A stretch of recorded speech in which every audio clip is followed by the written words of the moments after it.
ရွှေရောင်းပြီးတော့အတိုးပေးခြင်းတဲ့သူတွေရှိလားအခုတလောအင်းမြောက်လာမေးကြတာ3-5ယောက်လောက်တော့ရှိတယ်သူတို့ကရွှေရောင်းပြီးတော့အတိုးပေးခြင်းနဲ့ပေးသင့်သလားပေါ့ဆိုတော့အဲ့ဒါကိုအင်းမြောက်မပြောခင်မှာအရင်ဦးဆုံးကိုယ့်ရဲ့အတွေ့အကြုံလေးကိုပထမဆုံးပြောပြတယ်ဘာလဲဆိုတော့ခါကြတော့ကိုတော့ရွှေရောင်းပြီးတော့ပေးတာတော့မဟုတ်ဘူးသို့တော်လဲပေါ့နော်အဲ့ဒီတော့ကပမာဏပေးခဲ့တဲ့ပမာဏကိုပြန်ပြီးတော့စဉ်းစားကြည့်လိုက်လို့ရှိရင်ရွှေက30သားလောက်ရှိတယ်အခုအချိန်မှာမမျော်လင့်မဲနဲ့အဲ့ဒီငွေပမာဏကနှစ်ရှည်သွားတာပေါ့နော်မမျော်လင့်မဲနဲ့မဆက်နိုင်တော့နှစ်ရှည်သွားတဲ့အချိန်မှာအခုအချိန်မှာပြန်ပြီးတော့ဆက်မဲဆိုတဲ့အခါကျတော့ရွှေက2ချက်ခွဲသားလောက်ပဲရတော့တယ်အဲ့ဒါဆိုလို့ရှိရင်ဘာဖြစ်သွားပြီလဲဒါကတစ်ခုပေါ့နော်ဒါဆိုရင်ဆော့ဆော့ကသူတို့ကရွှေရောင်းမယ်အတိုးပေးမယ်ဆိုတဲ့အခါမှာသူတို့ရဲ့အတိုးနှုန်းရှိတယ်တယောက်နဲ့တယောက်နဲ့မတူကြဘူးပေါ့နော်တယောက်ကတော့တစ်ချက်ခွဲတိုးလို့ပြောပြတယ်တယောက်ကကြတော့5ချက်တိုးလို့လည်းပြောပြတယ်တယောက်ကကြတော့3ချက်တိုးလို့လည်းပြောပြတယ်ဆိုတော့အမြကနှစ်တိုအနေနဲ့အမြတို့စဉ်းစားကြည့်မယ်တစ်နှစ်ပေါ့နော်တစ်နှစ်အနေနဲ့စဉ်းစားကြည့်မယ်ဆိုရင်အခုအနေမှာအမြတို့က80တစ်ကြက်သားကို80ဆိုတော့အဲ့ဒီ80အမြတို့ကချေးမယ်ဆိုပါတော့တစ်ကြက်သားကို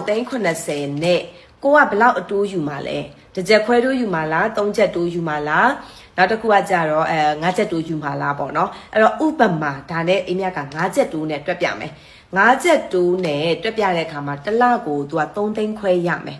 အဲ့တော့ကိုက12လတစ်နှစ်တိတိချေးမှာဆိုတော့ခါကြတော့42သိန်းရမယ်ဒါအတိုးပေါ်အတိုးစင်တာမဟုတ်ဘူးပေါ့နော်ဒါရိုးရိုးရှင်းရှင်းလေးပဲထွက်ပြတာအဲ့တော့ငကိုမူလကိုကချီးထားတဲ့380ရဲ့စောစောက42သိန်းရဲ့ဆိုရင်130နဲ့တစ်နှစ်ပြည့်တဲ့ချိန်မှာကိုက132သိန်းရမယ်အဲ့တော့ရွှေဈေးက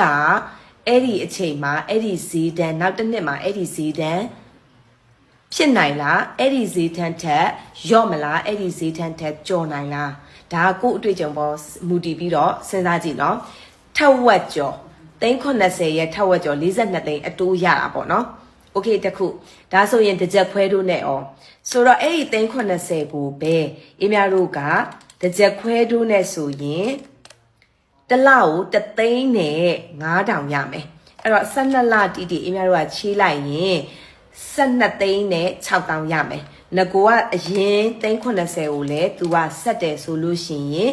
82သိန်းနဲ့6000ရမယ်အဲ့တော့နောက်တစ်နှစ်ပြည့်တဲ့အချိန်မှာရွှေဈေးက82သိန်း6000ဖြစ်နိုင်လားကိုကခန့်မှန်းကြည့်လို့ရတယ်ပေါ့နော်ဖြစ်နိုင်လားအဲ့ထက်မြင့်သလားအဲ့ထက်ကျသလားဒါဆိုရင်ကိုကရွှေရောင်းပြီးတော့အတိုးပေးသင့်သလားโอเคနောက်တစ်ခုကတော့အိန္ဒိယကအင်တာနက်မှာ post လေးတစ်ခုဖတ်လိုက်မိတာပေါ့နော်ဒါကတော့ဗာလဲဆိုတော့တက်ကြီးရွယ်ဦးတွေပေါ့အသက်တည်းကြီးသွားပြီလှုပ်เสียလည်းမရှိတော့ဘူးဝင်ငွေရလည်းအဲ့လောက်ကြီးအသေးအတန်ရှာစရာလည်းမလိုတော့အေးစစ်စစ်ပဲဝင်ငွေလေးတစ်ခုကိုရနေပြီဆိုရင်အဆင်ပြေပြီဆိုတော့အသက်ပင်စင်စားတွေရှိတာပေါ့နော်သူတို့တွေကြတော့ဒီရရတဲ့အတိုးလေးပုံမှန်ရရင်ရပါပြီကျန်တဲ့ဟာကတော့ဥပမာသူကဘန်အပ်မယ်ပေါ့နော်ဘန်အပ်မယ်ဘန်ကနေပြီးတော့ရတဲ့အတိုးလေးရရင်တော်ပါပြီကျန်တာကတော့သူတို့လိုအပ်တဲ့အချိန်မှာသူတို့ဘာသာသူတို့ထုတ်ယူပြီးသုံးစွဲမယ်ပေါ့ဒါကတော့ဒီတက်ကြီးရွယ်ဦးတွေအတွက်ကိုကဘာအလုံးမလည်းမလုပ်တော့ဘူးရတဲ့ငွေလေးကိုအေးချမ်းနဲ့ပဲအေးစစ်စစ်ပဲ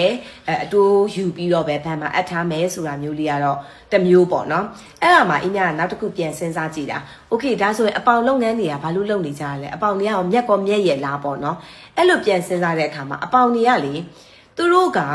တစ်နှစ်ဆိုရင်တစ်နှစ်ရှည်နှစ်ရှည်ချီရတာမဟုတ်ဘူးသူတို့ကဒီရွှေကိုအပေါင်ခံလိုက်တဲ့အတွက်ကြောင့်မို့လို့ပေါ့နော်ငွေတိုးချီတာကိုပြောတဲ့လုပ်ငန်းမဟုတ်ဘူးနော်ရွှေကိုအပေါင်ခံတဲ့လုပ်ငန်းပဲပြောတာအဲ့ဒီရွှေကိုအပေါင်ခံလိုက်တဲ့အခါမှာတယောက်ကိုအင်းများတို့ကအပေါင်ခံလိုက်ရင်သူကတလမပြည့်ခင်လာရွေးသွားရင်လည်းရွေးသွားနိုင်တယ်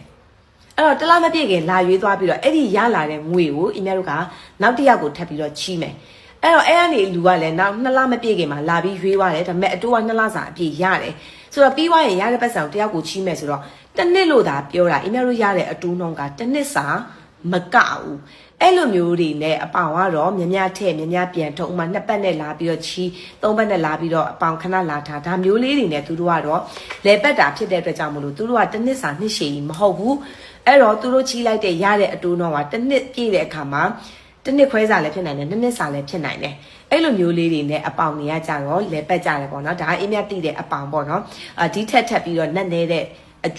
နည်းနည်းတဲ့လုပ်ငန်းလည်ပတ်မှုမျိုးတွေလည်းရှိလာနိုင်တာပေါ့အဲ့တော့အိမ်မြကဒီလိုအတွေးလေးတွေတွေးပါတယ်ဆိုပြီးတော့ရွှေချစ်သူတွေနဲ့မျှဝေပေးတာပါအတွေးတစ်ခုခုရစီမယ်လို့တော့မျှော်လင့်တယ်နော်ရစီတယ်ဆိုလို့ရှိရင်တော့ရတယ်လို့ဆိုပြီးတော့ comment လေးမှာရေးပြီးတော့အိမ်မြကိုတော့အားပေးသွားကြအောင်နော်အဲ့ရလေးကအိမ်မြအတွက်ခွန်အားပေါ့အိမ်မြကတော့အလုံးရဲ့မိသားစုရွှေအိမ်အောင်ရွှေတရဘူကဖြစ်ပါတယ်နေပြီးတော့ပေါ့ဖတ်တီမှာအိမ်မြရှိပါတယ်ဖုန်းနံပါတ်4500 9923ခေါ်ပါရှင်ကျေးဇူးတင်ပါတယ်